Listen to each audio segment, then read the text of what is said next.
The title of Duke of Rothesay and the other Scottish titles which I've had the honour to carry for so long, I now pass to Catherine. Behind a heavy locked door inside Buckingham Palace, King Charles put his hand to a document that would change the royal family forever. This quiet decree did much more than just praise Catherine's rising status. The paper formally named her as the person destined to carry the crown forward next to Prince William, while quietly stripping Camilla of any real power in the future of the monarchy. When the king finally set down his pen, the room stayed dead silent. Everyone present understood that securing one royal path meant completely tearing down another.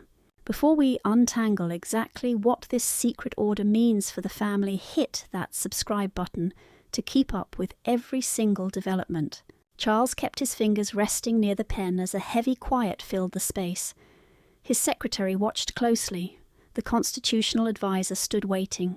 The monarch had just signed the Crown Continuity Instrument, a highly classified framework that laid out who controls the household, how public duties will be divided, and how ultimate power passes to the next generation. This was not a sudden abdication, so he was not stepping down or handing them control today. Still, the impact was massive. This text locked in Catherine as the true future queen consort and cut Camilla out of all future succession plans, inner councils, and official events. The king stared at Camilla's name once more and pressed his thumb to the page. He asked if there was really no other choice, knowing the answer already. His advisor answered softly, waiting would only tear the institution apart with two competing factions. William needed total clarity and Catherine needed space to get ready. But Camilla would lose the future status she believed her long years of loyalty had earned. Charles clenched his jaw. This hard choice shielded his son and daughter-in-law, but deeply wounded the wife who had stayed by him through years of public hatred and slow acceptance. Then there was that sealed annex. This secret add-on contained highly sensitive details that were kept entirely separate from the main public contract. Under these terms, Catherine gained final say over public strategy charities and ceremonial reform. She was going to dictate exactly how the future court spoke, worked, and engaged with people. Another hidden rule barred Camilla's family and personal advisors from keeping any influence after the king dies, instantly crushing her household network. Minutes later, a trusted aide carried 2 sealed letters down the quiet palace halls. One envelope headed to William and Catherine, bringing immense duty and crushing pressure. The second went straight to Camilla, containing cold proof that her future path had been cut off by her own husband. But before either woman could fully understand what Charles had done, the decree forced the household to face the deep grudges, old pain, and competing futures, usually masked by their highly controlled public smiles. To Catherine, this official letter spelled out a heavy calling she had spent a decade getting ready for, yet never openly claimed.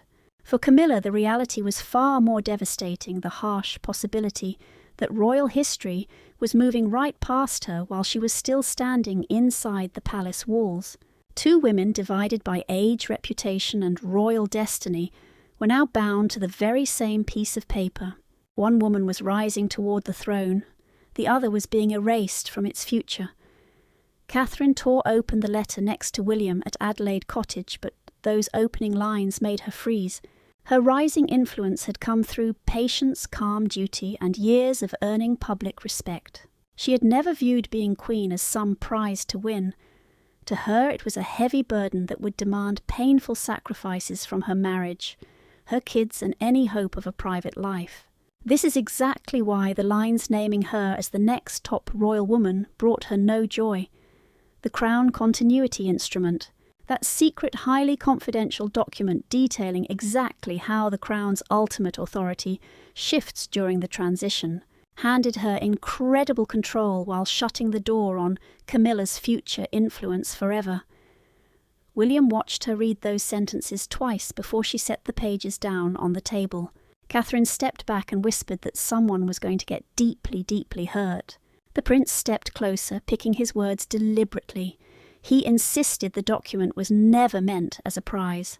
Instead, it was absolute protection for the family, their children, and a future reign that could not handle split loyalties. She faced him, noticeably trembling, and replied that safety can still feel incredibly cold when it is built directly upon another person's quiet destruction. He felt the heavy sting in her words, knowing her rise was tied directly to another woman's suffering. That was when the future king confessed a secret he had kept hidden. Charles had pulled him aside weeks ago for a taped conversation now locked away in the royal succession archives.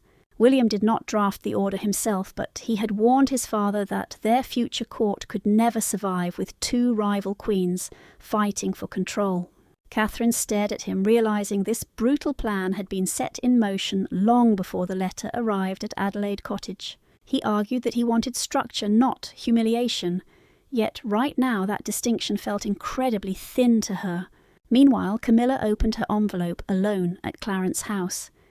After enduring decades of public hatred, bad press, and slow acceptance, she truly believed her spot next to Charles was finally safe. The decree threatened far more than her influence. It wiped out the meaning of every single painful year she had survived. When she read the clause removing her, she shoved her chair back so hard it slammed right into the wall. Her secretary rushed in, but the Queen Consort quickly folded the pages and told him to get out without a single explanation. Camilla reopened the file once the door clicked shut. Right next to the secret annex, she spotted a handwritten note saying necessary after Windsor. Her face went completely pale. She knew those 3 words pointed to a dark, private scandal the family had buried, proving this sudden decree had not come out of nowhere. Those specific words after Windsor pointed directly back to the private clash that turned years of quiet, simmering rivalry into a massive crisis Charles could no longer ignore. The paperwork had not arrived without some warning. Its true origin lay inside Windsor Castle during a ceremony meant to show nothing but absolute royal unity. Behind closed doors, a bitter argument over Catherine's future role quickly spiraled into something far more dangerous, a direct challenge to William's power and Charles's own succession plans. One sharp sentence spoken far from any cameras completely shattered the atmosphere. Witnesses later described it as the exact moment Charles realised he could no longer let personal affection overrule the crown. Hard tension had been building for months. Camilla fully expected her own household, her trusted advisors and her specific ceremonial preferences to stay highly influential long after William took the throne. But the prince wanted something completely different. He envisioned a slimmed-down monarchy with clear authority, fewer competing voices and total control centered on his immediate family. This massive transition, the planned handoff of royal power from one reign to the next, mattered because any lingering uncertainty would split staff loyalties and completely destroy public trust before the new king even took over. Meanwhile, Catherine had quietly started joining high-level meetings about public trust, youth engagement, charity reforms, and royal media strategy. Her growing role was not mere ceremonial decoration. Charles was relying more and more on her natural gift for connecting with young families to steady things during rough patches. Camilla saw that influence very differently. She deeply feared the palace was quietly building a parallel court around the Wales family, a completely separate centre of power and influence, capable of overshadowing her while she still stood beside the king. The fragile peace shattered during the Windsor Commonwealth reception planning meeting. The meeting had been called to organise a massive event involving representatives from the Commonwealth, that global network of countries linked by shared history and deep cooperation. Catherine was slated to chair the Future Strategy Committee, but the Queen Consort flatly objected. With Charles and William sitting there, she delivered the devastating line that changed everything. "There cannot be 2 queens running this family while I am still standing here." Catherine did not fight back. She simply shut her briefing folder, looked straight at the king, and asked if her presence had become an obstacle. Charles hesitated. His quiet pause lasted only seconds, but it hit harder than any spoken answer. She kept her composure, but the pain was unmistakable. The royal duties she had accepted out of sheer obligation were suddenly being treated like a desperate grab for power. William scraped his chair back and sharply told Camilla that Catherine's future authority was not hers to restrict. The king raised a hand demanding calm, but the prince refused to sit down until his wife's position was fully respected. Catherine repeated that she wanted zero conflict, but William insisted this had already gone way past simple personal feelings. Once Catherine walked out, Camilla immediately pressured Charles to postpone handing over those strategic duties to the Wales household. The records show she warned that William was moving way too fast, and Catherine's massive popularity risked completely overshadowing the king before his reign had even hit its stride. The king said almost nothing, but later that night he pulled the secret succession files and scrawled a note across the Windsor log: "Continuity requires clarity." Within just 48 hours, constitutional experts started drawing up the formal paperwork to strip her of any place in the monarchy's future setup. But when Camilla realised that her one angry outburst at Windsor was being used to push her out, she refused to accept it without demanding a face-to-face confrontation with Charles. Camilla did not call her team, contact her family, or leave any instructions for her household. She carried the folded documents straight to Charles and firmly closed the heavy library door. There were no aides left in the room, no fancy courtiers to soften the blow. For the first time since that harsh decree was signed, husband and wife stood entirely alone. Camilla dropped the papers on his desk and asked the one brutal question Charles had been dreading. Did he do this to protect the crown, or had he simply chosen Catherine over his own wife? Charles had sent his staff home hours ago to read alone inside Clarence's house. That signed decree lay open right between them. Its broken wax seal proved that this devastating decision could no longer be hidden away behind dusty palace procedures. A queen consort is simply the spouse of the sitting king. That title gives her absolutely no guarantee of power once his reign is over. Camilla knew those cold facts all too well. While the papers did not strip her of her marriage, they made it clear her authority would die the exact moment his reign did. She would have absolutely no say or influence inside William's future household. Slapping the pages back down, Camilla accused the king of letting William and Catherine rewrite her legacy and decide how the history books would remember her. She demanded to know if decades by his side could truly be wiped out by one clash at Windsor. Charles stood up slowly, keeping his voice perfectly calm. He told her that the choice belonged to him alone. No advisor had forced his hand, and absolutely no constitutional rule had ordered this outcome. The monarchy could not enter the next reign plagued by rival courts, split loyalties, and a constant war over Catherine's future. Camilla stared at her husband in absolute disbelief.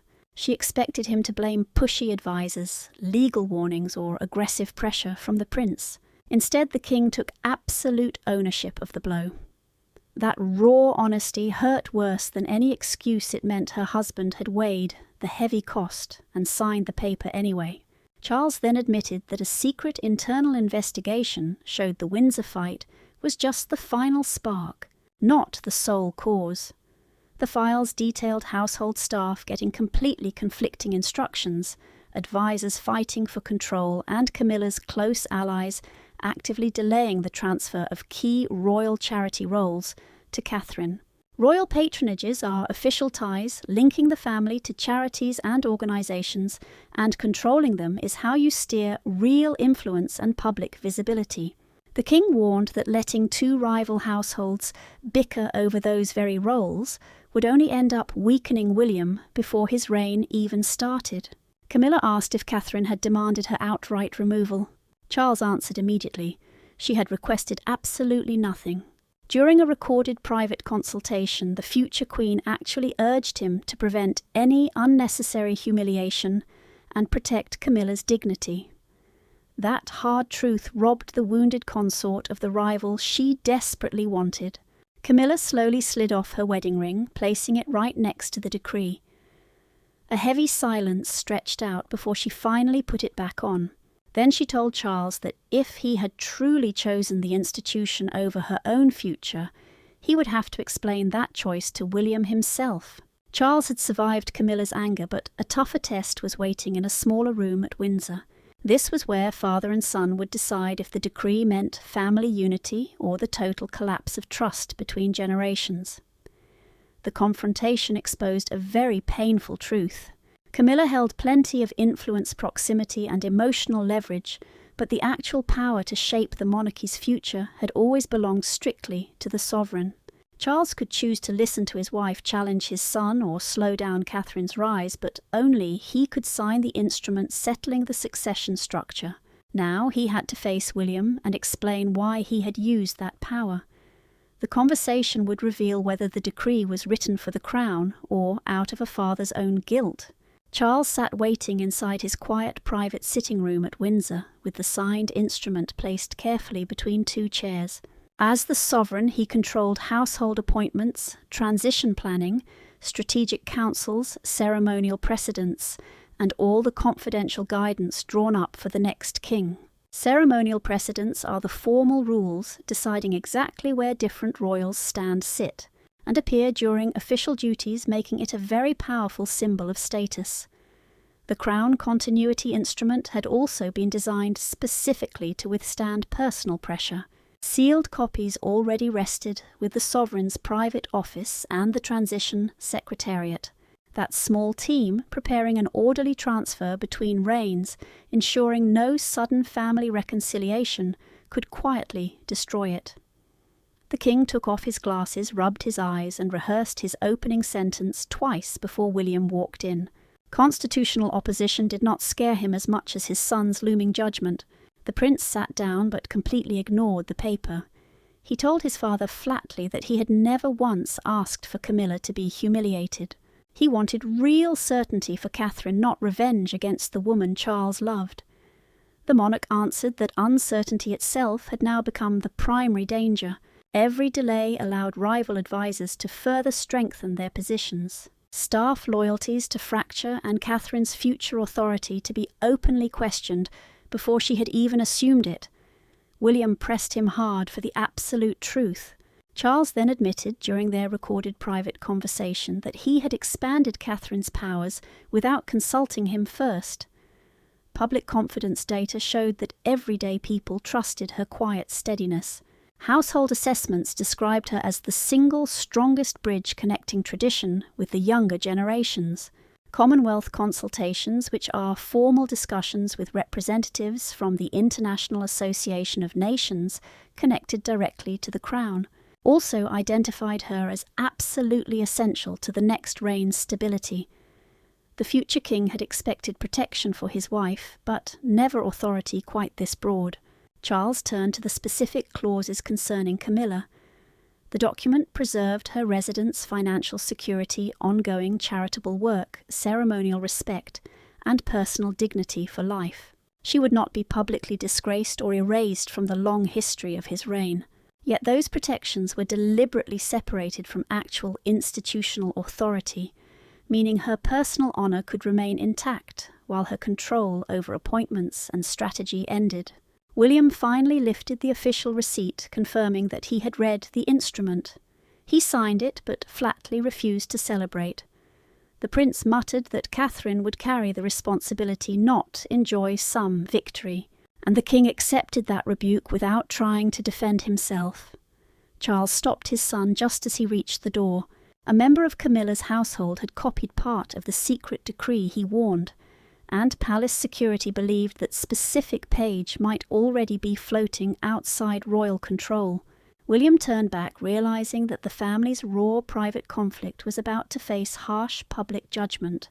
While the palace was able to manage grief behind closed doors, once fragments of the decree escaped into the hands of the media, every single private wound was about to become a massive national spectacle. The very first leak contained only 11 words, but they were more than enough to shake the palace. The future queen shall assume undivided authority after the transition. Within minutes, editors demanded confirmation. Royal correspondents began calling every single contact they possessed, and panicked staff members began searching for the missing copy.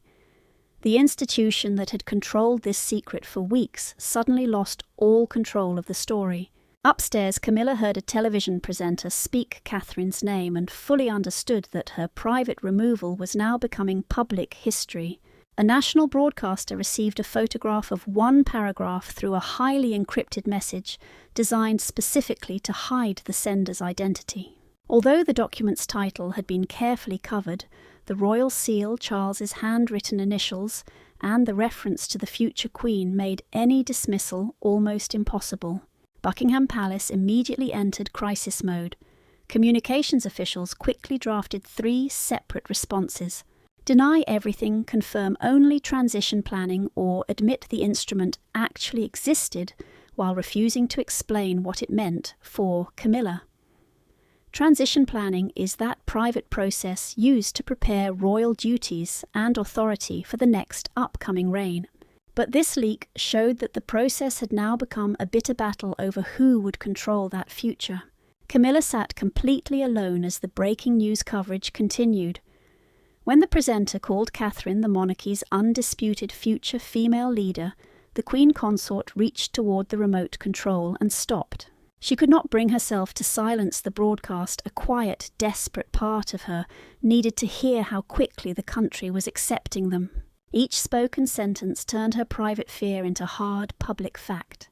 The authority she fought to secure was slipping away before millions of watching eyes, and her silence offered no defense. Catherine received the devastating news while helping young Prince Louis with schoolwork.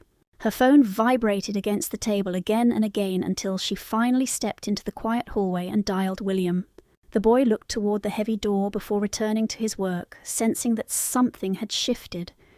Later she told the prince that she would absolutely not allow her own rise to be framed as a bitter victory over another woman.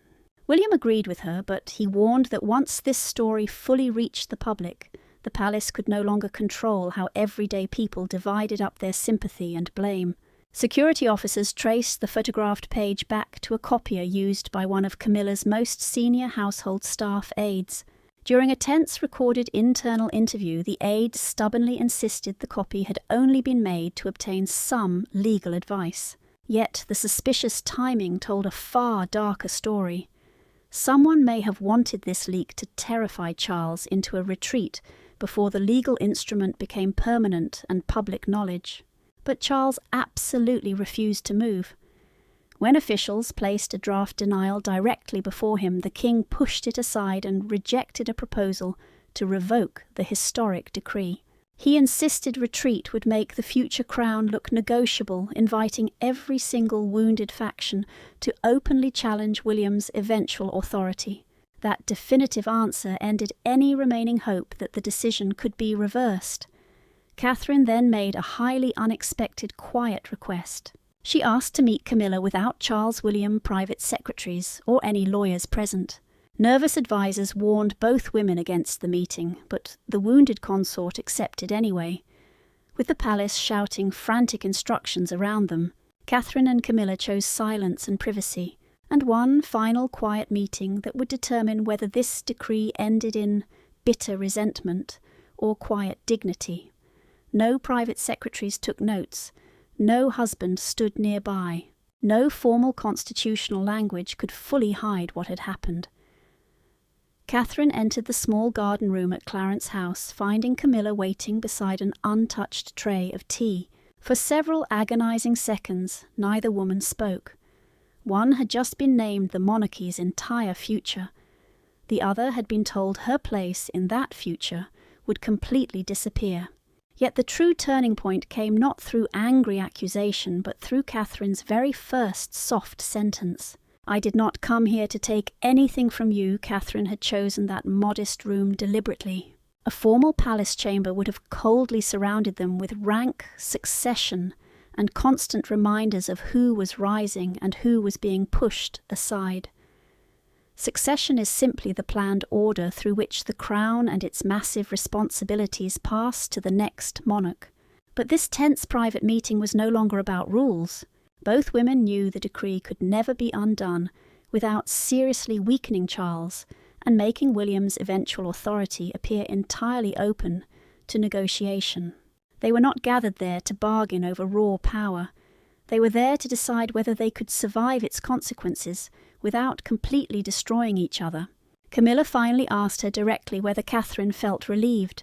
She expected caution, perhaps even outright denial. But the future queen answered with a raw, painful honesty. The signed document had suddenly turned a distant duty into an unavoidable, heavy destiny.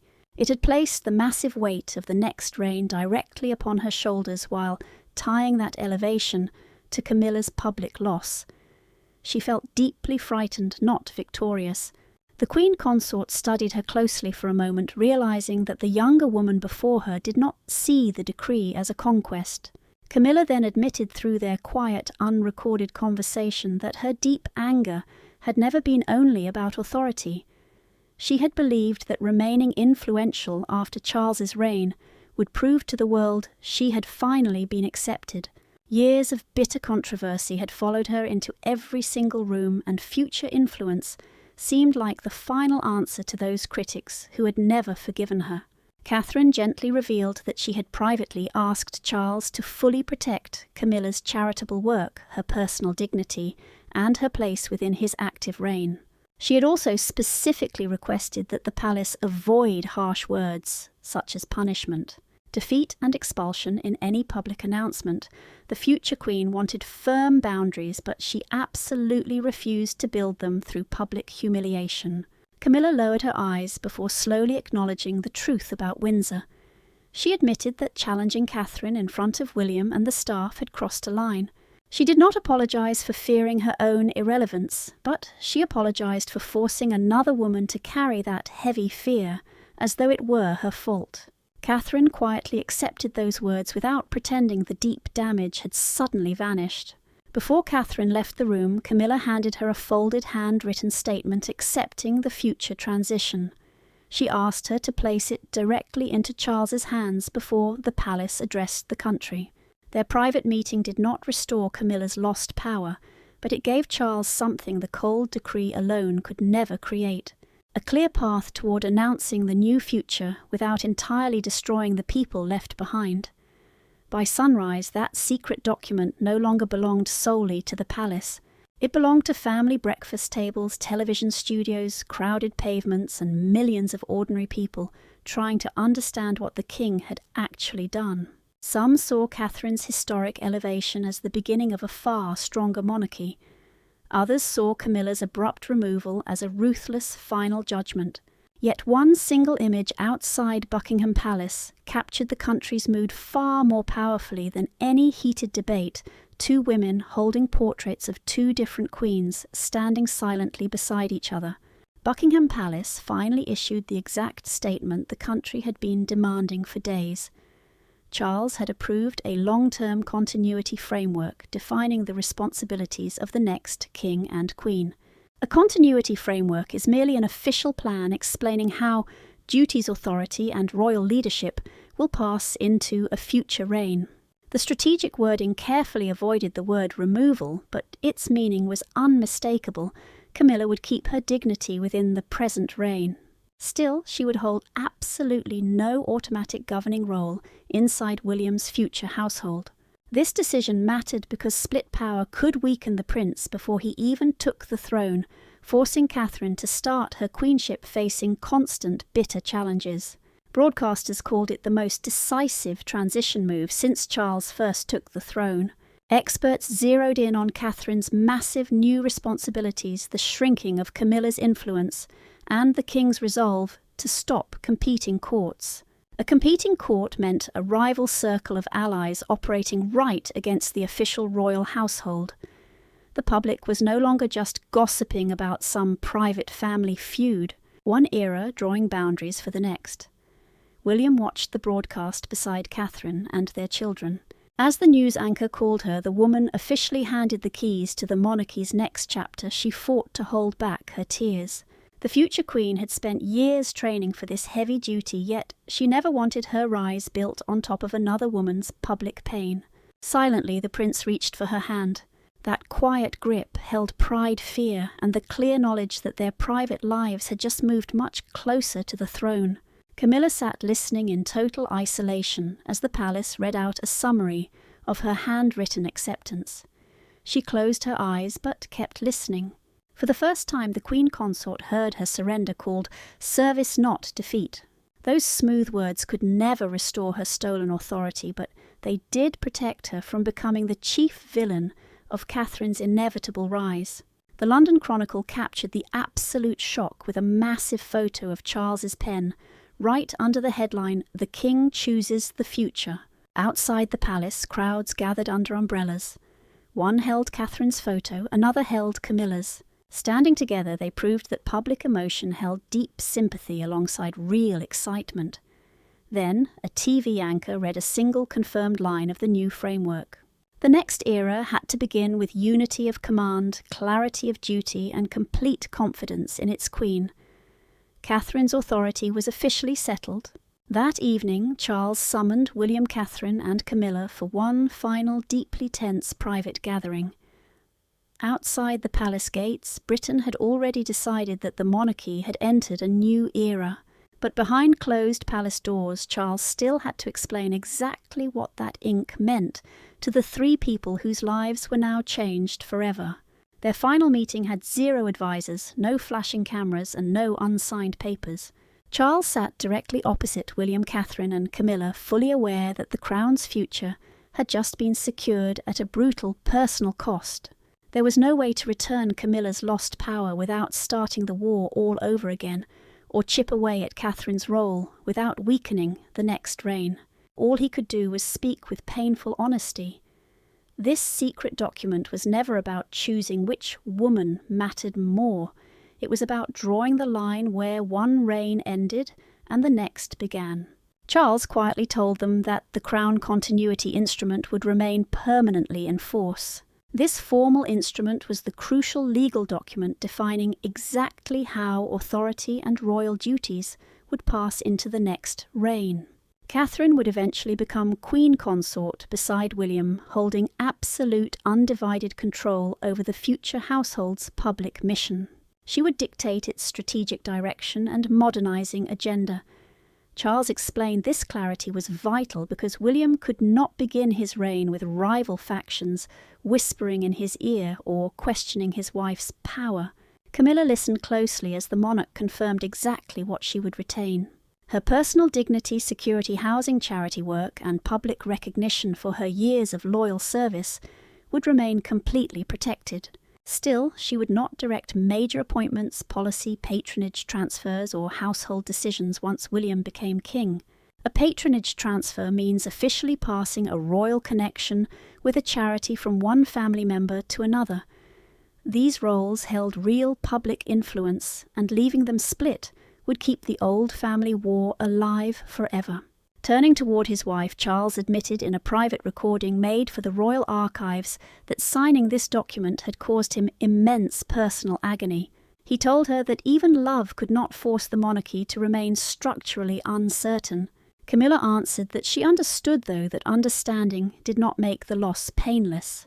Her voice stayed calm and controlled because she finally accepted that this decree did not deny their marriage. It simply drew a hard boundary around her authority. Catherine then promised that her future reign would never be built on Camilla's public humiliation. She would honour the Queen Consort's past work while strictly respecting the limits this new document set in stone. Camilla looked at her and accepted the promise, knowing that being remembered is not the same as holding control, but it is not complete erasure either. William picked up the signed document from its leather folder and read the final paragraph in absolute silence. The prince returned the paper to his father rather than holding onto it. Charles closed the folder, melted the seal, and locked it inside the transition box that holds instructions for the next reign. With that simple gesture, the long war was over. Camilla would remain a chapter in history, but Catherine would decide its ultimate destination. One woman accepted the heavy burden of the future, while the other accepted that her royal chapter had reached its final boundary. Charles chose clarity over sentiment, succession over bitter rivalry, and continuous duty over competing loyalties. When the meeting ended, Catherine walked out carrying the massive responsibility of the next reign. Camilla stepped back, her dignity quietly preserved, and Charles stood beside the newly sealed document, knowing the crown had only survived because he finally chose a clear and certain future. Thanks for hanging out with us. Hit that subscribe button and drop a like so you do not miss the next scandal.